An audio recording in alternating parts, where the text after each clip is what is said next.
John has always been passionate about football and his team.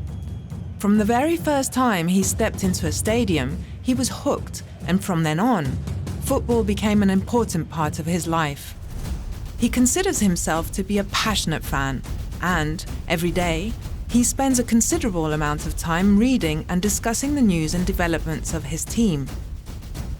One of his preferred mediums to do so are the fan forums, where he exchanges views on the performances and results of his team, as well as the actions of his team's supporters and fan culture in general.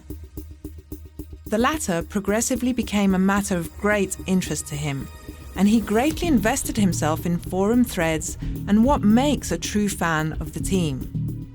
These threads highlighted that real supporters are truly committed to the team, that they follow it everywhere, and are ready to fight to defend it against its rivals. These forums also shared videos of football fights and attacks against the police and opposing fans. John became intrigued by these videos and the entire violent outlook put forward by these discussions, and began glorifying violence and hooligans, feeling that these people are the true protectors and soul of his team. He became convinced that fighting and beating rivals adds to the glory of his team, and that it's essential to dominate on the stadium stands and in the streets. As a result, he adopted a harsher approach to things. He began to see the police and fans of other teams as enemies and started to celebrate acts of violence against them.